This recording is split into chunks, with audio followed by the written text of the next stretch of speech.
ಗೊಟ್ಟಿಗೆರೆ ಬಳಿ police ಅಧಿಕಾರಿಯೊಂದಿಗೆ JDS ಮುಖಂಡನ ವಾಗ್ವಾದ. ಸಂಚಾರ ಪೊಲೀಸ್ ಅಧಿಕಾರಿ ಕಾಲರ್ ಹಿಡಿದು ಹಲ್ಲೆಗೆ ಯತ್ನ ಆರೋಪ.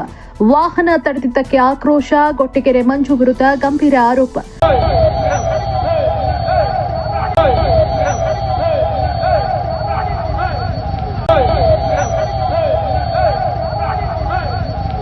ಪೊಲೀಸ್ ಜೆಡಿಎಸ್ ಮುಖಂಡನ ವಾಗ್ವಾದದ ವಿಡಿಯೋ ಸಾಮಾಜಿಕ ಜಾಲತಾಣದಲ್ಲಿ ವೈರಲ್.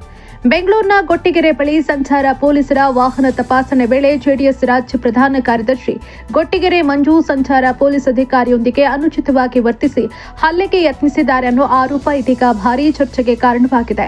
ಘಟನೆಗೆ ಸಂಬಂಧಪಟ್ಟಂತೆ ಗೊಟ್ಟಿಗೆರೆ ಬಳಿ ವಾಹನ ತಪಾಸಣೆ ನಡೆಸ್ತಾ ಇದ್ದ ವೇಳೆ ಈ ಘಟನೆ ನಡೆದಿದೆ ಎನ್ನಲಾಗಿದ್ದು, ಹುಳಿಮಾವು ಸಂಚಾರ ಪೊಲೀಸ್ ಠಾಣೆಯ ಅಧಿಕಾರಿ ಅರುಣ್ ಅವರು ಗೊಟ್ಟಿಗೆರೆ ಮಂಜು ಅವರ ವಾಹನವನ್ನು ತಡೆದು ತಪಾಸಣೆ ನಡೆಸೋದಕ್ಕೆ ಮುಂದಾಗಿದ್ರು ಅಂತ ಪ್ರಾಥಮಿಕ ಮಾಹಿತಿ ತಿಳಿಸಿದೆ.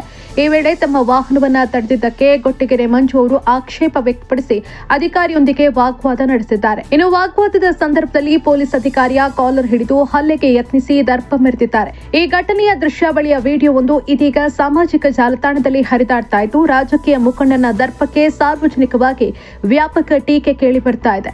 ಇವರಿಬ್ಬರ ವಾಗ್ವಾದದಿಂದ ಪರಿಸ್ಥಿತಿ ವಿಕೋಪಕ್ಕೆ ಹೋಗ್ತಾ ಇದ್ದ ಸಂದರ್ಭದಲ್ಲಿ ಸಾರ್ವಜನಿಕರು ಮಧ್ಯಪ್ರವೇಶ ಮಾಡಿ ಇಬ್ಬರನ್ನ ಬೇರ್ಪಡಿಸಿದ್ದಾರೆ. ಇನ್ನು ಈ ಘಟನೆಗೆ ಸಂಬಂಧಪಟ್ಟಂತೆ ಔಪಚಾರಿಕ ದೂರು ದಾಖಲಾಗಿದೆಯೇ ಅನ್ನೋದು ಇನ್ನಷ್ಟೇ ಸ್ಪಷ್ಟವಾಗಬೇಕಾಗಿದೆ. ಪೊಲೀಸ್ ತನಿಖೆಯ ಬಳಿಕ ಘಟನೆಯ ಸಂಪೂರ್ಣ ವಿವರಗಳು ಹೊರಬರೋ ನಿರೀಕ್ಷೆ ಇದೆ.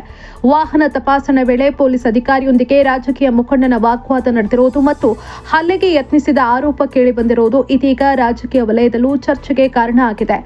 ವರದಿ ಅಭಿಲಾಷ್, ಬೆಂಗಳೂರು.